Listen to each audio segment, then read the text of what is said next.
Woo! And we're here special, yay, yay, yay, special end of the year, end of 2024, last day of the year. I don't think we've ever done it on the last day of the year. So this is even more special. So yay for Tuesdays. And I have my buddies in the house today. I have Debbie Weems, Jeff Young, Kevin D. Turner, and me, Jillian Whitney, for anybody who doesn't know me. And we are doing our annual LinkedIn year in review. I think this is the fourth time now, and we love it where we kind of just talk about where we've been with LinkedIn for the past year. And of course, what would we do without Kevin and his newsletter? Because I had to go through that to like remember everything because it was a busy year, 250 things. Wow. So anyways, let me just quickly let everybody introduce themselves. Take a minute, Debbie, tell people who you are and what you do. Then we'll go to Jeff and we'll go to Kevin and then we'll get stuck in. Cool. Thank you, Jillian. So I'm in West Palm Beach, Florida. I am an independent LinkedIn specialist going on 14 years. I have a great team of people that work with me. We love what we do, and we help people to use LinkedIn more effectively for branding and marketing all around the world. Awesome. Awesome. Hey. Hi, everybody. Namaste. I am Jeff Young, and my network and my friends call me the LinkedIn guru. If you look guru up in the dictionary, you see the word teacher, which is why I've got the boy in blue behind me. Everybody's seen me do this before, but I'm going to do it again. I'm sorry. I'm a teacher. What's your superpower? Okay. So there it is. And that's the last time I'll do it this year. I guarantee it. Okay. I guarantee that too. I love it. I love it. Kevin. I'm Kevin, but I'm not going to take off my shirt, Jeff. Right. It's just not me. But that's what's nice about this group is we're all really, really different, but we have this great passion for LinkedIn. You know, what I do in my day job, is I help with personal branding. I always say eliminating personal branding, and that's what we see a lot of on LinkedIn. But we do everything from resume, bio, coaching, interviewing process, all the way down to how do you excel on LinkedIn? How do you make LinkedIn work for you instead of just working on LinkedIn? So that's my passion. I love it. I love it. Thank you very much. Thank you very much. So we are at the point now where we're going to just kind of get stuck right in. We're doing I spelled it wrong. Okay, let me just go back and change my banner. I tried to do things on the fly and it's like, I really shouldn't try and do that. Okay, now I'll add the banner. Okay, and I'm sorry. There we go. Save. And okay, now I can display my banner. Okay, LinkedIn 2024 year in review. I should have done that beforehand. And so let's start off. I like to think that we have some good, some bad, some ugly. I actually like to call it silly because I think there was a lot of silly things in 2024. But anyways, Debbie, we are going to kick it off by having you start off and telling us, maybe start on a positive note. What did you think was something good in 2024? My little list is much longer on the good stuff, fortunately. Okay. You know what? I don't know when the ID verification was actually put in place. I'm pretty sure it's older than a year. But I just want to mention, we look at so many profiles every day with our team. It's really great to see that catch on and people are understanding the importance of executing that option on the mobile app to prove to the world you're not a bot, you're not a fake profile, you are trustworthy. And that's how we explain it to people that aren't quite sure if they want to do it or not. Very few people have we come across that really prefer not to go through the process because it does involve either a passport or a driver's license. But if you do any traveling at all, you're already in the clear. Little pun there. But it's so quick. You can do it in less than I just did it twice today. In both cases, they traveled a bit, not extensively. Less than 5 minutes to get that check mark in the shield right after your name on your profile. And to me, that's one of the first things that my eye goes to now when I look at anybody's profile. I want to make sure they've got that little symbol after their name because it's so important now with so many millions and millions of members on LinkedIn. And we all know, especially us, how many fake profiles there are on the platform. So if you're going to do business or just build a relationship with people, let them know that you're trustworthy and you are a human. I love that. I love that. And then Debbie, can you also do email, or is it only through like government ID? They can send you to, there is a link that they offer if you don't want to use the clear method. Frankly, I've never taken anybody through that route, but it is available. There's a couple of different ways that you can do that. Okay. And then is it true, guys, that like if you're not in the United States, it's passports only, correct? I'm thinking of our friends across the pond. There is an actual opportunity, and this works both in the US and outside of the US, and that is to download the affidavit. Basically, at that point, you just have to prove to somebody who is a notary republic that you are who you are. If your best friend's a notary republic and you don't want to show your passport, they're probably going to sign that for you because they'll see a home bill with your name on it and your address. So a little more flexibility there. LinkedIn doesn't say, show me the documents. They just want that one affidavit signed and sent in. It also helps people a lot with names that are different than their birth names, right? So if they want to do that, or nicknames, sometimes LinkedIn doesn't get the nicknames right. It's getting much better. Debbie, if your driver's license or passport said Deborah, it's gonna accept Debbie. So it's better at it. But when you have just one of those ones that's just really strange, then go the affidavit route, and you can find it in help. You just look for affidavit for ID verification, and you should find it. We can also put a link in the comments a little later on. So if anybody needs it. That's a great idea. And Debbie, I so agree that like when I have somebody that wants to connect, if I've never met them before, like, if I've met them at a conference or something, that would probably be different. But if I don't know them, if I see that verification badge, I am just much more confident that it's like, okay, they're not spammy, they're not a bot, whatever. And I think there are just so many. So I think that was a really great tip. It's like, it's human being there. So that's a good one. Let's face it too, that a lot of the people you talk to initially exchanging communication with them on LinkedIn, a lot of them are complete strangers. It's great when somebody invites you to connect that but that's definitely not always the case. So I think it's a wonderful thing to have on your profile. Awesome. Okay, Jeff, with you, do you have a good? Let's keep going with the good. Oh, yeah. So do you have a good thing for 2024? Sure. I'm gonna add to Debbie's verification though, because again, one of the things that I love about that piece of verification is that it's free. Okay. It's one of the few things that LinkedIn has thought it is important enough to give to everybody out there. Okay. So if LinkedIn thinks it's important from that standpoint, and they also, I think you're right, Debbie, I think it was probably more than a year ago that verification was actually introduced. Yeah. But this year has been a year of improvement for verification, improving the ways you can do it, et cetera. Okay? And by the way, one other thing that is related to verification, and here's my next good, right? Okay, is they've now got verifications for job listings. That's one that I thought was, that's one. It's actually a verified job filter that you can use inside of when you're doing a search for a job. You can bring up all the jobs, and then you can go inside all the filters and use that verified job filter that says this job has now been verified, because they have had, and the reason they did that again is because the reason they did verification is because we know, as Debbie mentioned, there are so many fake people out there, right? Well, they were having a problem. LinkedIn was having a problem with fake jobs as well. So since they did that verification, now you get that choice about whether or not you want to go out and actually look for a verified job or not.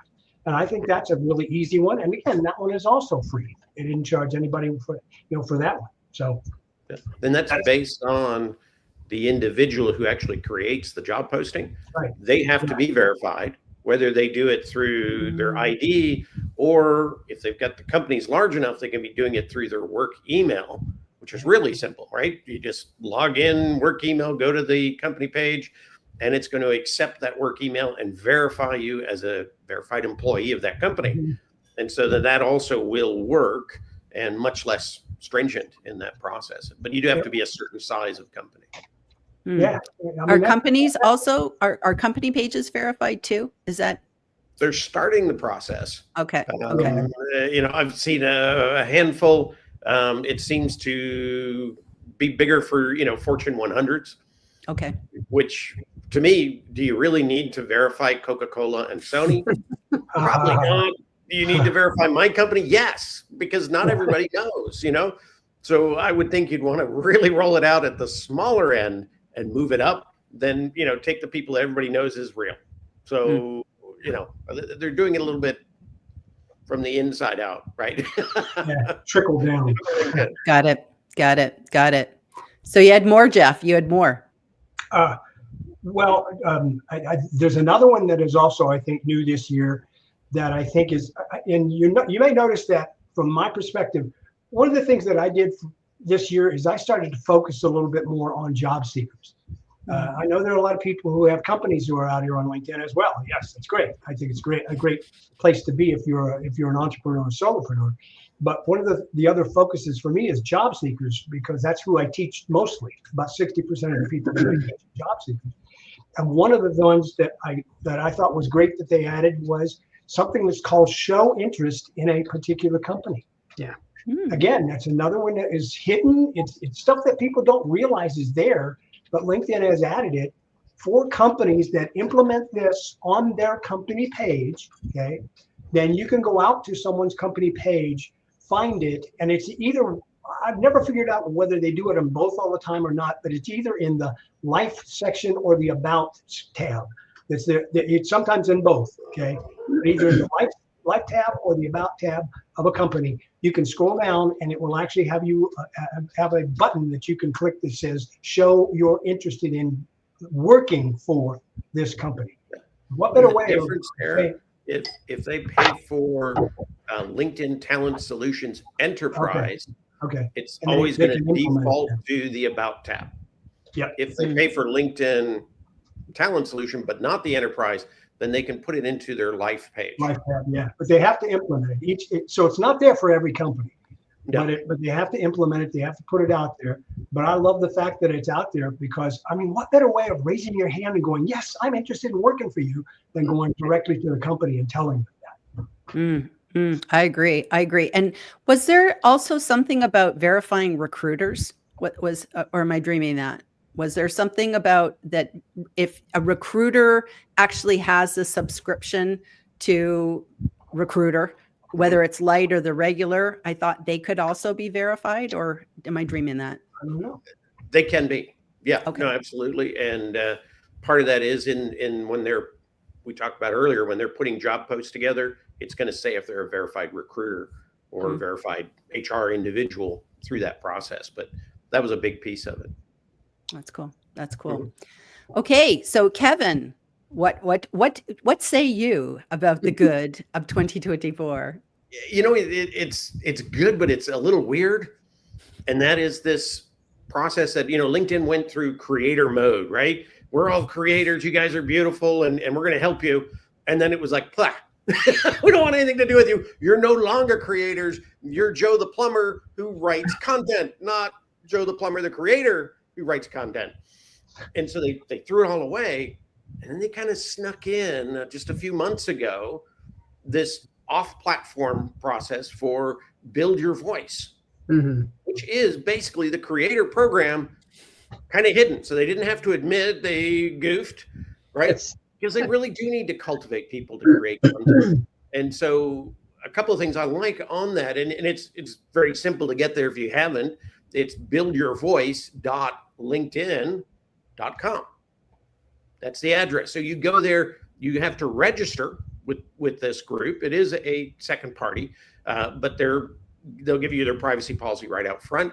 And they're giving a lot of insights to how to do things better on LinkedIn. And we've used some of those with clients that have got them into the 5, 10, 15 million views on videos by getting them into the immersive video tab through using the trending news topics.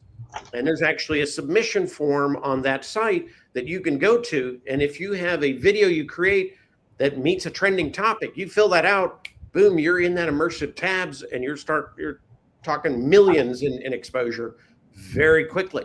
And That's so interesting. to me, that's a cool program, but nobody knows about it. LinkedIn wanted to play it down, but they really have admitted that they need to help people. Now, what they do with it is they only individually tap people they like and say, hey, go over here. We got all the secret sauce, right? My job is to make sure everybody knows it. Because if LinkedIn isn't going to tell you, I'm going to tell you. And that's the place to go. Lots of secrets in there, plus a lot of connectivity. If you get involved on that little platform, a lot of connectivity inside LinkedIn. And as we all know it, once in a while, it's good to have a friend inside LinkedIn. And, I don't know if anybody's been in jail. I'm a fundraiser for LinkedIn. Every time I'm innocent, which is really nice, but if I didn't have a friend I could call, I'd probably still be in there. So, this is a little platform that'll help you build that. It's always smart to do. Mm-hmm. And recently, you were in New York. Did you go to LinkedIn? Did you find out any secrets that you can share with us? The invite to get inside the Empire State Building to go meet with quite a few people. It was fantastic. It was a lot of fun to do. And what is amazing is just what you think. Things are really siloed within LinkedIn. And the people you meet with, one group won't know what the other group's doing. And to me, that's just the culture of the company. It has been what has made them successful in the past. But to me, I think that was because it was a very simple platform. Now I can only imagine that it's creating more problems than it's solving. And hopefully that's, if we're talking about the future of LinkedIn, hopefully that's one of those things that are going to change, because the people we met with all kind of understood this, that, we do need to start talking more. Whether the company changes the culture or the culture changes the company, I think it's going to be culture changing the company. I think they're going to start interacting with each other more in that process. So that was one of the things I loved about visiting, to kind of plant that seed a little bit and see where it goes. And I think it was just an incredible experience. That's cool. And so how do you actually get to have a tour of LinkedIn? Like, is there someone you contact, or do you just have to know somebody who knows somebody that could get you in? And it's funny, you do have to kind of know someone. If you think about as a regular member, we are LinkedIn's product. We're not LinkedIn's customers, right? But if you have Navigator or Talent Solutions, that's when you actually get a phone number and an email for a person on LinkedIn side. Those are the people who can get you in. During this particular visit, my contacts inside responded to me just after I left, which was really nice. And they said, I wish we could have met with you when we were there. But Lauren Grief had and she's an executive coach. She had a contact, and it was through Sales Navigator. And it was the same, I think, contact that helped her get out of a little trouble with LinkedIn, and I kind of pointed her in the right direction. She figured it out. But those contacts are the best way to get in. And so, you got to set it up. You got to work with them, have a reason to be there. And our reason was we had a group of people that have known each other for 10 plus years on LinkedIn, have been collaborating, love the platform, would really find this, energizing, so that we could go out and, continue to proselytize LinkedIn, in that sense. And they bought into that and they brought us in. So, you've got to make it worth their efforts as well. Great. Okay, so let me talk about what I thought was good. So I really, kind of went back, and I actually went through and I looked at your articles, Kevin, because you just do such a fabulous job. And I tell everybody who is listening, watching, you have to follow Kevin. If you want to stay 250 features, how do you stay on track of that? We have to follow Kevin, who has a little team, a village of LinkedIners who first to find, and he always gives credit, and you're just so great, Kevin. And I went back and I read through that three different issues of all the 250 features. And I was like, oh my gosh, like this, there was so many. And the kind of sad thing for me was, for every new feature I got excited about, then they would take something away. So it was just like, oh, this is really good until they did this. Oh, this was really good till they did this. And I don't think that there was one thing where I just went, this was fabulous. There was always a little caveat. So I hate to be a negative Nelly, but I just wanted to say that up front. So one of the things, so I'm all about live video, and video is very big with LinkedIn, obviously live video and recorded video. And, you know, we'll talk about what they did to LinkedIn events, you know, audio events, because they turned that into video, but you turn off your camera. So it's a whole different thing. But anyways, one of the things that I liked that was introduced this year was attending and adding an event to a calendar. And I think that's good for people because you get those notifications in your email. So you get a notification in your email to come to a live, because it's very hard, you know, until LinkedIn does like a wonderful TV guide that like you could see all the events coming. You know, there's an events tab. So that's kind of good things. So there was a couple of good things for events, but I have to say, having the add to calendar option, and it's Google and it's Outlook and it's Yahoo, it's like those are good. And I like getting those notifications in my email, because sometimes I miss a live of somebody else's and I want to go back and watch the replay. So I always encourage people, even if you can't come, hit that attend button, because otherwise you'll never find the live again. It's just so hard. What was oh, that's so sad they took that away, was that they took the lives out of the banners. And, you know, I call it the banner, but it's not. It's like what your background, it's called your photo background. Yeah, and they took that out. And I'm wondering now that with that like new slideshow, maybe that had something to do with it. They had bigger plans for that banner. And so maybe that's why but there was no announcement. Just one day I went to somebody's live and it was like, oh, I guess they're not having a live today because it's not in the banner. No, they just, you know, got rid of that. So that was sad. So that was me. And they do that on purpose, right? If you don't tell anybody, then the majority of people never figure it out. And it just goes away. If you tell everybody, then you've got a crowd that's, you know, getting the pitchforks out and lighting the fires. They don't want that. So they just let these things kind of fade away. And, oh, really? You like that? I wish you'd let us know then. We would have kept it. Right? Yeah. I've got a slightly different take on that, though, Jillian. From the standpoint of, I think that LinkedIn, a lot of things that LinkedIn has taken away this year are not necessarily motivated by the fact that people don't necessarily like them or didn't want them, but they're motivated by the fact that they needed to put less of a stress and strain on the infrastructure and bandwidth. Okay. Mm-hmm. So if every single person who was doing a live, they had to have their video banner going, you know, blah, blah, blah, blah. So, you know, having a banner that is multiple, you know, sliders is great. That's interesting for people who want to pay for it. But I think that more the reason of why they got rid of that was so that they did not have to support that from an infrastructure standpoint. I would absolutely agree.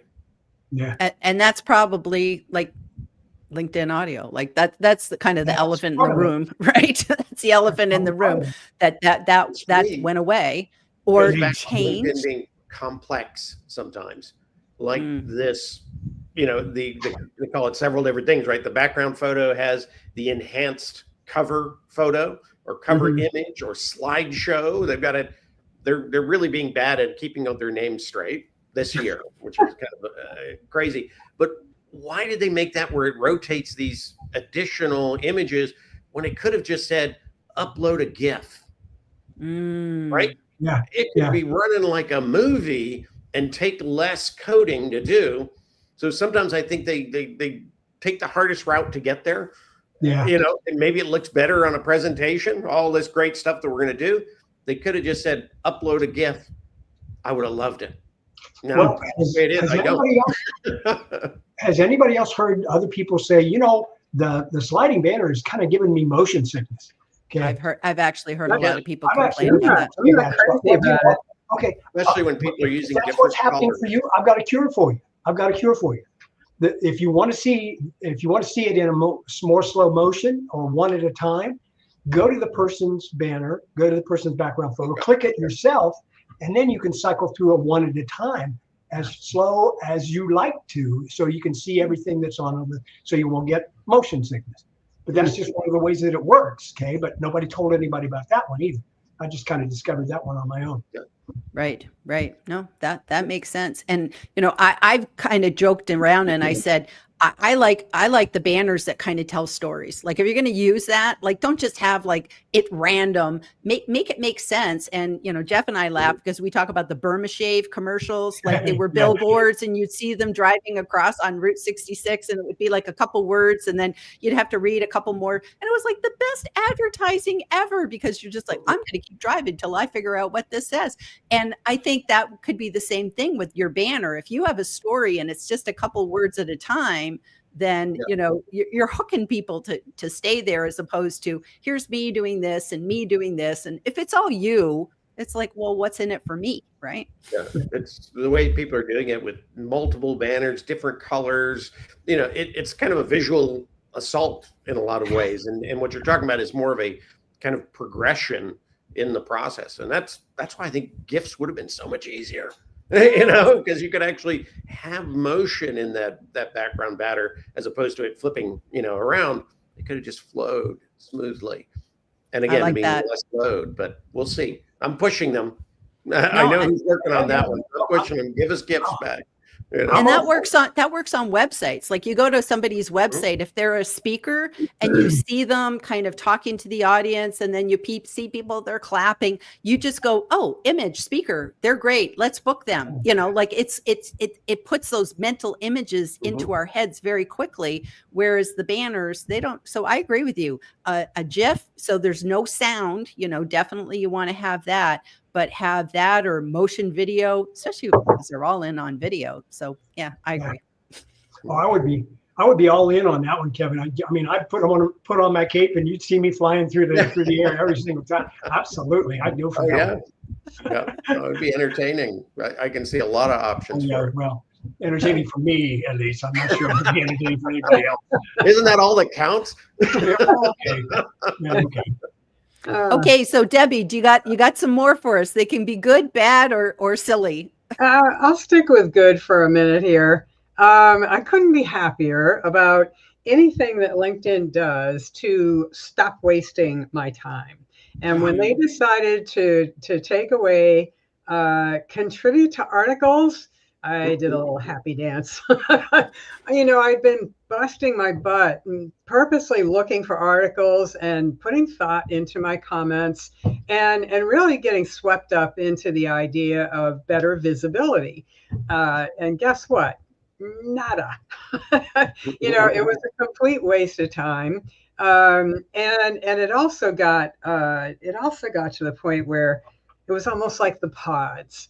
People were encouraged to go to one article and just throw themselves into commenting on it, liking it, reacting to it, and all that. And I thought this is a complete waste of time. So I was very glad to see them remove that, along with the top, whatever it was called. I mean, the badges that you could earn on your profile.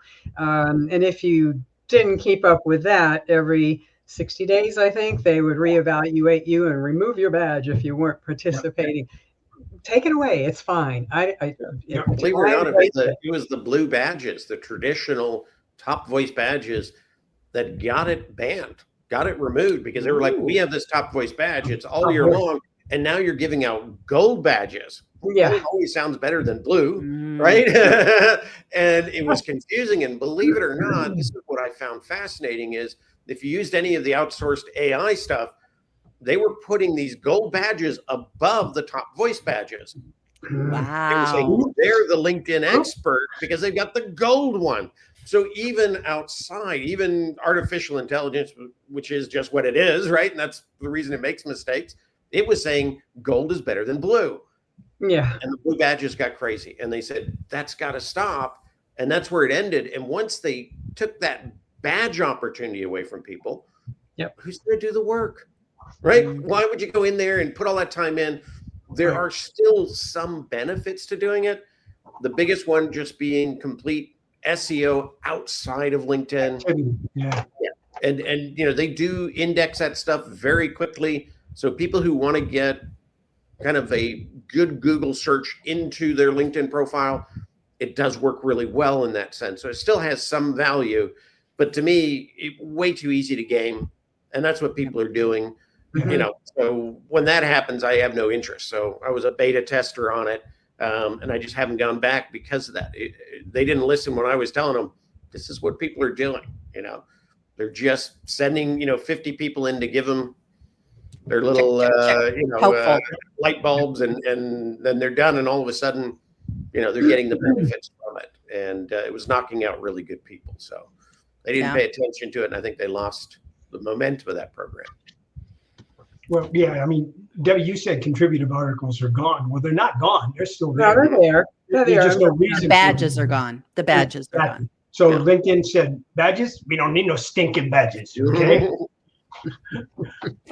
Well, and the interesting thing about the whole collaborative articles and the badges and stuff is it actually started LinkedIn on a good thing with they had this webinar and in person, and then we could join in. And I know Kevin and I were both on the webinar with LinkedIn where they actually were like telling us, why they were doing it and how it worked and this and that. And it was just like, why don't we have more of those? It was like a town hall. And it was just like, hey, LinkedIn, we really like this. And the fact that there was, it was disorganized and there was a lot of things that didn't work. But on the same token, they tried. And I give them credit for doing a town hall experience. They tried to put us in breakout sessions and get to know other people.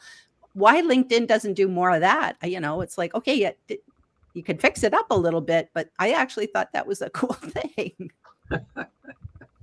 So I thought we should check in on our guests here, our guests that are joining us. Who's that guy? Hang on a minute, I'll turn off this. Who's that Okay, on so yeah, we have Jeff in the live and in the comments all at the same time. So let me just see. There's a lot coming in here. So we have people. We have David with his howdy all in his party hat. LinkedIn user Jeff, you're not there to help him. I'm not there. No, I don't know who that is. Not there to help them. Happy New Year, says Christy. Sue Griffey, looking forward to the review today. We got a lot of people in the house. Jeffrey says, hi, Jillian, Debbie, Jeff, and Kevin. So thank you for joining us. Dan is here. Dan the man is here. Such a great group. So yay, Dan Roth. Thanks for coming. We got Michael Powers. Hola, super happy to be here. Yay. I love that everybody's just coming in and being happy. Sue Griffey says, brought my New Year's pom-poms. Silver for today. I love her and her pom-poms. That's great.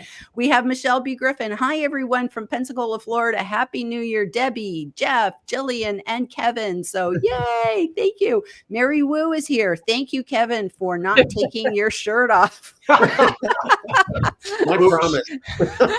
You're all very unique individuals, and I love that. And I think it is so important to LinkedIn. And again, this is what I love about Lives, that we can bring in all the people here. Happy New Year to all. Another LinkedIn user and their settings, but it's okay. It's good. Melissa Cohen says, hello and happy almost New Year, friends. Thank you so much for coming. G is here. Hi, all tuning in from North Dallas, Texas. So we got 3 Texans then in the house. I'm in Texas today too. So I'm loving it here. Nice, mild weather. Okay. We have Malcolm Bandor here. We love you, Jeff Young. She does. Cause he's such a mensch. You do such good things. You do such good things for her agency. So that's good. Elvis is in the house. So we have Elvis here. Happy New Year. Yay. And another, what a LinkedIn power group. Love your tips all year. Oh, thank you. That's very, very nice. We got Annette Richmond came by. Greetings. Late, but I'm here. Better late than never, Annette. We love that you're here. Sandra Clark. Happy New Year to you all from San Jose, California. I love it. Everybody's coming in. I think the Brits are not coming in today because we're too close to New Year's for them. So they're out partying. Marnie Kaufman, Happy New Year, friends, and thank you for doing this. Oh, I'm so happy. Debbie, you give so much with your newsletter and free webinars on LinkedIn tips. Yay. Thank you, yes. whoever you are. Yes. And then Jeffrey says, I've heard people say they won't get verified because they're concerned about identity theft. So Kevin, you've kind of addressed that, but I guess it's just one of those things, right? You got to be comfortable with it. The only thing I can tell you is that LinkedIn states as part of their privacy policy that they don't receive that information So Right. if there is a leak, it's not from LinkedIn. They're not going to get a picture of your passport or your driver's license. It's going to be these government agencies like ClearMe that have been doing this for 20 plus years for international travelers. They've got to go through that system already. They're the ones holding that information. So if you travel, you're not taking any additional risk. And that's Right. the only thing I can say. And again, And then you that don't put affidavit, and then that, and Right, then the that, affidavit. that's kind of a plan B. If you don't want to upload your passport and stuff, it's like, that's a really good plan B. So that makes sense. Absolutely. Michael Powers says complete ID verification step for self-authentication message to those who are looking. So yeah, it's a good thing. Humans here. David says humans here. Sandra says, I find that often they've got the verification through work and don't realize when they leave, they need to get it on their own. Good tip, Sandra. Good tip, Sandra. And yeah, that's if you're using like your work, Email. you have to use your, so it's, you have to, yeah, that's the caveat. You have to do that. Does that work for small businesses or just big companies? Because like if you have a your own domain and you have your email address. So I just never even thought of that. So I've been waiting for 3 years. My company doesn't have it. I have my own domain, my own, it's all set up. I applied for it. But I've also helped companies that have, one's a lawyers group out of Waco, Texas. They got 50 employees.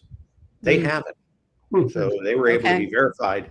And LinkedIn doesn't say, they say everybody has the opportunity for it and it's rolling out. But again, 3 years, it's a long rollout. I don't know if I'll ever really see it for my own company.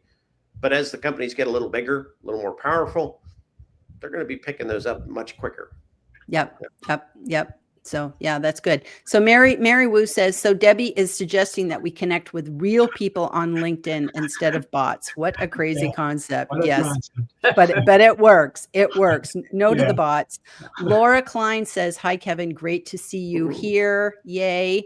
Michelle Rainglass, I just verified I'm not techie, but it wasn't very complex. There we go.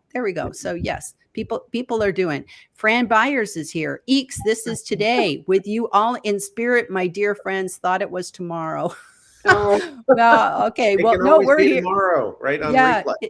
It is to the folks in Australia. That's right. It's tomorrow in Australia, so I love it. Watch it after the hangover. Yes. So Annette says it's easy in the U.S. to get verified. I agree. It is a lot easier. And Michelle says peace of mind for sure. It's just one of those things. And Debbie, Jeff, Kevin, Jillian, you keep us well informed on LinkedIn features. Thank you. So we'll come back and we'll do some more check-ins with everybody. So, okay, where are we at? I think I forgot where we were talking. Maybe Jeff, it's your turn. Yeah, I think so. I think Debbie had the last one. I'm going to stick with the good for a second as well. One of the things that LinkedIn did that people were having some trouble with, although they're still having trouble with, is that they improved the bell. Okay, if you ring somebody's bell. Now, this has been one that I've gotten a lot of conflicting feedback about, but I was able to actually make it work. Okay, so here's how.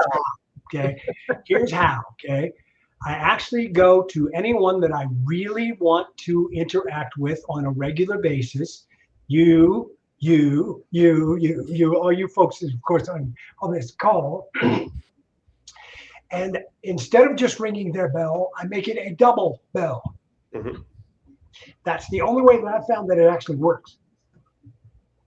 Because if you make it a double bell, that means that you're going to get notified about every single thing that they do. Okay. So that's really the way that it is. So that in combination has actually worked for me.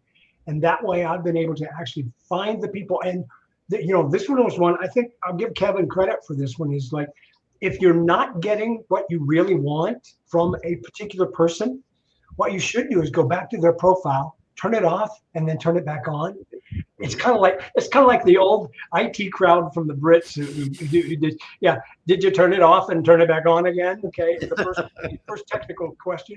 Reset. Well, apparently it works. Okay, because it is working for me. So that combination of having a double bell, and please, if anybody's interested in following me, please follow me twice, okay, because you got to follow me, and LinkedIn will turn on the most relevant posts, which I've never trusted anyway. How does LinkedIn decide what's most relevant for me? It never really worked out well. Okay, but make sure that you double bell whoever you want, or make sure you double bell me, please. And that I Jeff, think, I'm going to add something to this. yeah, And that no, is no, absolutely want to double bell that, but you are doing something that many people don't. They even might get to that double bell part, right? And then they just read the content and they move on. You've got to engage. And I don't mean just give a reaction or say nice post. Drive-by engagement doesn't work, right? Doesn't work in any sense. Yep. You got to get into a conversation, a little back and forth. You're doing that. You're an expert at that. You're helping people understand that. But that's a big piece of what you told, but you didn't tell that part of the equation is if you're going to follow someone and you want all their stuff, get involved in all their stuff. Yeah. Otherwise, LinkedIn says, well, maybe Jeff forgot and he selected somebody he didn't really want because he's not really participating in the content, right? Well, which is maybe sometimes why if you've actually not done that for a while, you got to go back out there, turn it off, and turn it back on, and to tell LinkedIn, I still do want to see this person. Right? Absolutely, and that, I think that's the missing part that people don't understand. Well, thank you for saying that, Kevin. But that's the whole purpose of this thing for me, right? Why would I turn on someone's bell if I'm not going to be talking with them, if I'm not going to be engaging with them? And it doesn't matter whether I'm connected with them or not. It doesn't make any difference as long as you actually turn on the bell and then actually process the notifications. That's the other thing that a lot of people will do as well. They'll turn on a bell and then ignore all the notifications. What's up with LinkedIn does see that. An algorithm's a math equation. If you don't pick up the math equation by responding to it, right? Then they go, well, that's not a positive, it's a negative. Let's get rid of that. They may have said they wanted a bell. They may have said they wanted notifications, but they didn't do anything. So we're going to take it out of the math. Yeah. That's how algorithms work, right? They're really basic in that sense. And that's, if you're going to ignore it, don't even click it, right? It makes because it's not going to be there. And those are the people who are using down in order to make sure it still happens, right? Yeah. Absolutely. Absolutely. I don't use the bell at all, to be honest with you. Never? I don't. And no, never. Because and to be honest, I don't even know whose bell I've rung. I really wish there was I could go and see there like the bell tab and then I could unbell people. But I stopped doing it because I found it was more, it was better for me to just make a bookmark of the certain creators. I think that was something that maybe you showed, Kevin, of how you can set up a bookmark. And then I want to follow these particular people. And then I set it to within the last 24 hours so that when I go to LinkedIn, I can just go there and the people that I want to follow, I see their most recent stuff and I comment and I can comment right in and then go to the next person and the next person. Yeah. So I found that to just be like, if you're using the filters to build those, the filters that LinkedIn has, it is no longer a deep link. When we all started doing kind of bookmarks early on, but they were deep links to profiles, and that was getting us in trouble. I think a few of us may have spent a little time talking to LinkedIn about it. This is the way around it, is to use those search filters. And then when you get all your results you want, you go ahead and say bookmark this. And you can actually then give that URL to somebody else. So if you have your top 50 LinkedIn people you love, right? You could actually give that URL to other people and they would have that same top 50. And that's kind of cool too. So you can share that knowledge just, with a click of an email or messaging on LinkedIn. So it's really kind of cool. And it doesn't get you in trouble you're not deep linking at that point. You're using LinkedIn's process. The other thing I love about it is no sponsored content, no advertising. It is a single stream of what you asked for, and you can actually comment and react and then go down to the next one, comment and react. You're not having to go back and forth. It's just a single stream of just what you want. Yeah. That, bookmark of content creators, those kind of things, they're incredible. I have one that has 160 people in it. That's for clients that don't post a lot, but I want to know when they post. right? So I'll click that and I might see 1 or 2 a day. Not all 160, right? I've got other ones that are like my inside people I know inside LinkedIn. I want to know what they're talking about every day. So I do a lot of that 24 hours, but you can set these up, these bookmarks, and they're phenomenal. And then you can also go into that bookmark and you can adjust it. You can add another person, update it, resave the bookmark, and it's all ready to go again. And so to me, that's, just an easier way to use LinkedIn and get rid of the junk, get rid of the, worrying about bells and everything else. Just get right to what you want. The only caution I ever tell people is you do create your own bubble. True. So once in a while, if you're going to do that, once in a while, swim in the open feed. Yeah. Right? Because you might find something else. You're like, wow, I didn't even know about Jane or Bob. I'm going to now add them in, right, as some of my new people. Because if you only do your bubble, you kind of lose some perspective. So it's a really good thing to always know that they can create that issue. I like that. And I love your suggestion, Kevin, about having multiple ones. Like these are people I want to learn from. These are people I want to support. These are current clients, prospective clients. Like you could just have, and that could be your LinkedIn routine. It's like you just go down through your bookmarks and, top priority is this. And then I, do that. And so I think that's a very clever thing. And especially as people are moving to 2025, there's just sometimes so much content out there that you can't absorb it all. And then there's weird pockets where it's like, all of a sudden I'll get in and I'll see the same 5 posts over and over again. I'm like, what's up with that? But that's just the weird things that happen. So yeah. Even when you comment on one, you keep seeing it. It's like, I've already commented on that. I don't want to see it anymore. Right? It's like, that's LinkedIn's relevancy, right? Yep. Sometimes they can't get out of their own way. Yep. I agree. So Debbie, yes. Yeah, it's just, we're talking about good habits here. And I think one that people don't take enough advantage of if they're on a warp speed, like I am most of the time, and they catch an article in their homepage feed or anything that they start reading, and then they realize, oh, wait a minute, I got a call in 10 minutes. Hit the 3 dots in the upper right of any post. Actually, the 3 dots, has a name. It's called an ellipsis. But it's actually in every invitation where you can report somebody for being spammy. It's in every post so that you can save. And that save option is one of my favorite things. And I call it my happy hour button. Because that's when I sit down with my glass of wine and I go into that save button. And I did that over the last few days because I knew I had saved a bunch of Kevin stuff that I was going to refer to today. And LinkedIn is testing a new engagement menu where save is going to be where send is.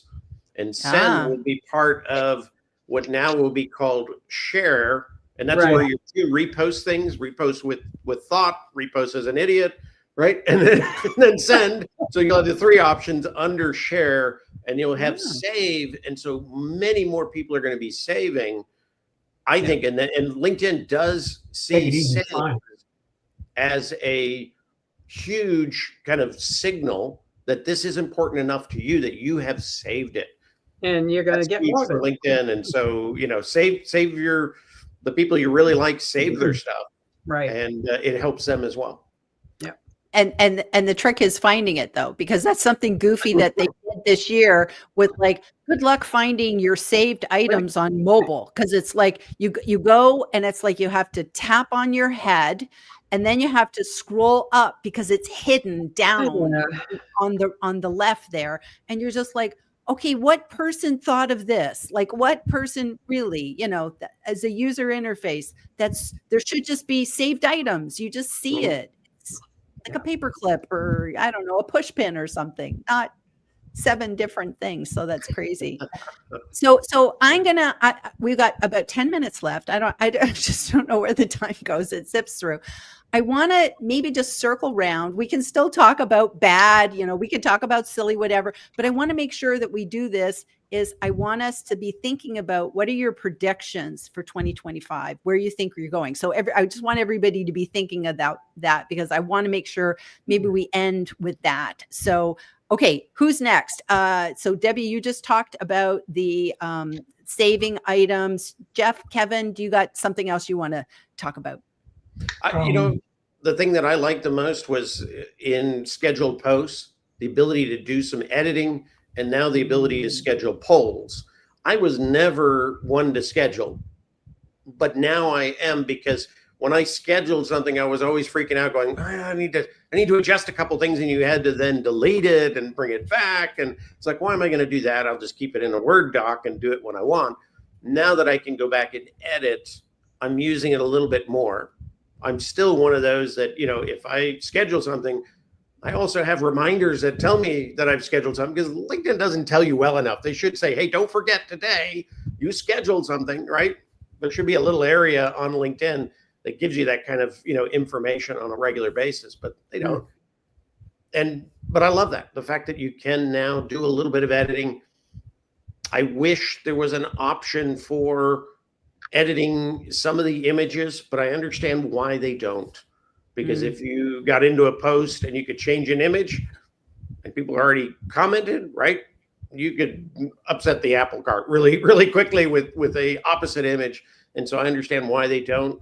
There are times when you see people who post, especially in the graphics area, where they misspell or they just do something that doesn't make any sense, and there's like, not much you can do. You got to ride with it at that point, Yeah. Especially sliders, like especially document posts, and I see so many people do document posts, and you just go, oh my gosh, as soon as you hit send, it's outdated, or you have a typo on page 2, and it's a biggie, and it's not very forgiving. That's why I like newsletters and articles, because out of everything, that is the most forgiving content, because you can change images and add videos. You can, they're growing. And like this is the year they brought embed in. Yes. Because before this year, you couldn't embed your videos. And you and I do a lot of YouTube. It's nice to put those YouTube videos right in there. Somebody doesn't even have to leave the newsletter to watch it. You're getting all your, the right stuff happening at YouTube because it's embedded. And it just makes an easier process for the reader, the viewer, whatever we want to call that. I love the fact that they've done that. But yeah, I edit, my new LinkedIn features. Those are single newsletters. Could I make them each one every time I did it every other week or every week? I could make them separate newsletters, but I want to keep them all in one space. Right. And just do a little editing on each one. So I love that too.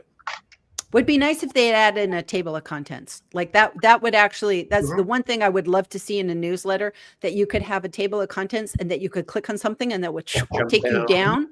Yeah. That would be good. Top, that would be wonderful. Wonderful. Yeah. And the ability to sort things would be really nice as well, But they did do a lot of things. Putting the comments on the right side, I thought was a good thing with the newsletters. Being able to do templates. If you do something like I do something every single month the same way, I can just copy it as a template and, it's done. And so, there's just a lot. I think they did really good with newsletters, except the GIFs. Taking the GIFs out of the header broke my heart. That was wrong. It was wrong in all sorts of senses. Yeah, at least you can have them inside the newsletter. So that's good. That's good. Jeff, you looked like you wanted to say something. You wanted to jump in and say something. No. I was agreeing with everything you guys were talking about as far as what was there. I think one of the things, it's not bad, but one of the things that for me that is a missed opportunity for LinkedIn is that they started hiding too much stuff. Okay. No, seriously. Yes. Started? Like well, I mean, if you want to back up your data, you got to know exactly where to go, right? As an example, it's always been that way. But one of the things that I'm still waiting on, as an example, again, I'm focused on some job seekers, and a lot of job seekers like to do volunteering. I'm still waiting on the open to volunteering button to come out. No, I just got it. it. Okay. So, maybe it's a slow rollout on that one. Don't know why. Maybe I'll get it as a New Year's present. I didn't get it for Christmas, but whatever. Hey, can I ask you guys a question? You three. Yes. How many of you, raise your hand, how many of you play games on LinkedIn? You mean like the official games or just annoying people? We already know that answer. That's the kind of game you're talking about. Kevin, who likes to put earworms in everybody. No, I'm talking about LinkedIn games, and there's my little ugly or silly. That was silly. I just think I think nothing of it because I think it's completely unnecessary. Yep. Again, it's It wasting my is time. for us, but for some people, they love it. Yeah, obviously. And Still around. it is completely a platform SEO play. Yeah. It's the same thing There you when New York Times had what was it, Wordle? Yep. They brought that in Yeah. not to get you to play games. They brought that in so that maybe you would stay a little longer and subscribe or read a couple of things from New York Times. That was his total purpose. LinkedIn did the games to get that same kind of attachment, stickiness to the platform. And it does work for some people. I don't blame anybody who likes to use them. They're not really for me. I tried them. I was a little bored and I moved on. But that's me. Other people, they love them and it's part of their daily routine. And I think that's great. That is the beauty of LinkedIn. You don't have to use everything. True. You should know it. You don't have to use it. You don't have to be forced to do it. Just because they offer this feature doesn't mean you got to spend the next 30 days perfecting your presentation through that new feature because it might be gone in 30 days, right? Yep. Just use what you like. And I think that's the beauty of LinkedIn in its nutshell, I guess. Well, I like yeah. that. I mean, I like case in that. point, we all use it totally differently from one another. Yep. We do, yeah. We're doing it totally differently, and it works well, I think, for each one of us. So yeah, Yes. it's great. Absolutely. That's great advice. Is make it your own, make it what you want it to be. Okay. Yes. Yes. So, okay, I want to do either predictions or what you'd like to see in 2025. So we'll start with you, Debbie. What you'd like to see or what you predict seeing. Okay, definitely we're going to see a ton more video. And I think it's a good thing as long as it's good content or interesting. Again, I'm very cognizant. Our tagline is time is money. We'll save you both. So anything that starts wasting my time on the platform, I get a little antsy about it. But I think we're going to see a lot more video. Predictions. I hope they keep trying to cut down on the spammy invitations. I like everything they're doing so far to try to curb that. I know it's a monumental effort, but that's it for me. Okay. Over to you, Jeff. Okay, well, I think as a prediction, you're going to see more of the same to some degree from a pay to play standpoint. I mean, LinkedIn has given me no indication that they're going to stop doing what they've been doing, which is putting stuff out there and making people pay for it. And so that's not necessarily something that I'm very fond of, but there it is. Okay. Again, there's two of us on this call that use LinkedIn Premium. There's two of us on this call that use LinkedIn Free. So I'm hopeful that LinkedIn Free will still be as viable a product, okay, as it is before. And I would predict also that I think people are going to need us in general, okay, but me specifically, for example, you're going to need a guru, you're going to need a Sherpa to help you guide you through this process. Don't do this on your own. So I think that, being effective on LinkedIn, okay, is the best thing that you could do for yourself because, like Debbie mentioned before, you'll stop wasting your time. You'll make the most of your time while you are on LinkedIn. Okay, so find yourself somebody. It doesn't have to be one of the four of us, but I would vote for any of one of the four of us. Okay, in terms of somebody who could help you figure out what it is that you want to do, establish a goal, and then actually reach that goal as far as LinkedIn is concerned. So, and LinkedIn is still going to be a viable platform that I believe can help you reach your goal in 2025. That's my last prediction. Okay. Okay. That's great. Kevin. My hope is that LinkedIn will give us a little more control as a trade-off that they can target us better, right? If we had a feed that had tabs, I've got my video tab. If it was a video post, I only want it in the video tab. If I could say this was AI generated content, which is not that hard to do, put it in that AI generated tab, right? Give me 5 tabs that I can choose. And when I go into my tab, you can then do your thing, which is advertising and everything else, but you have a better focus on who I am. You're not trying to get this whole feed to say this is who Debbie is or Jillian or Jeff or Kevin. You've got exactly what I want. The best way to solve somebody's issues is to know what they want. LinkedIn has no idea they're guessing if they give us a little more control, they can gain more in their own revenue. And I think they're starting to understand that. And that, is something I would love to see happen. The other thing is with video, yeah, there's going to be more video. Video is the anti-AI, right? Because at this time, you can, but it's very expensive to put your own image into video and use it through an AI process. It can be done. We've seen it.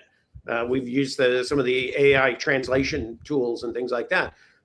But for the most part, if it's a video that comes on, people will normally accept that as a real individual. And I think it is actually going to get to the point where we're going to see a lot more like the cinema verite stuff, right? It's going to be a little cruder. It's going to be a little rawer. It's not going to be as practiced. Nobody's going to use a screen script. They're just going to start blurting out. And there's a couple people already on LinkedIn who are doing extremely well because they're not scripting any of it. They're just doing it raw. And it's the believability factor, the authenticity factor that comes across that makes those work. And I think we're going to see a lot more of that. Mm-hmm. So it should make it easier to do, right? Because we are who we are, right? And that's all you have to be to do good video. I love that. And I'm gonna follow up with that and just say for 2025, I think we're gonna see more video. I think LinkedIn is going to, they're already embracing it with the video tab. The recent change to video, making it bigger, it kind of looks a little bit more like a YouTube short. Where it's like it fills up the whole thing. It hides the post though. Hides the post. So I think really we're weird. going to see. Yeah, I think we're going to see more of that. And here's my prediction. I think LinkedIn is going to start looking at other platforms and what they're doing with video. And I'm thinking we're going to see long form video. So this is kind of crazy because everything's short form video, but I think we're going to see long form video. And I think LinkedIn might do timestamps because I've seen this happening on Twitter where you look at a video and there's timestamps so that you can click and go to that particular part of a video. And I predict LinkedIn's going to do that because I think that's a valuable thing for people that want to be in control of how they watch video. So I think we're going to see new video features. So that's one that I like to see. And I think that would be great for lives where we could have okay, at minute 10, we talked about this so that people could hop through like you do on YouTube. So I think we're going to see the YouTubification and Twitterification, or it's called X now, of LinkedIn video. So that's my prediction. Cool. I hope you're right. Yes, We'll see. So we are at the hour. I can't believe we just talked so much, but there was so much to say. I think we literally could be here for another 3 hours. There's so many more comments that I didn't even get to. So I'm sorry. I flashed up as best as we could. And of course, we're all good about going back and addressing the comments. So anybody, if we didn't address your comment, we'll address it in the comments. Well, if there's links that we need to put in, we'll put those links. And if you're watching the replay, continue to comment because we're very good about following up and keeping that conversation going. That's the one thing I can say about all four of us. No drive-by comments here. None of that. So with that, I'm going to just sign us off. Thank you, Debbie. Thank you, Jeff. Thank you, Kevin, for being here and sharing your knowledge. And please, everyone, follow these three because they're just, they just have so much great advice to share, and it will set your 2025 off to a good level. So, Awesome. Okay. All right. So with that, I'm going to say bye-bye, everybody, and we'll see you Thank you. next year. Okay. Happy New Year. Bye-bye. Happy New Year.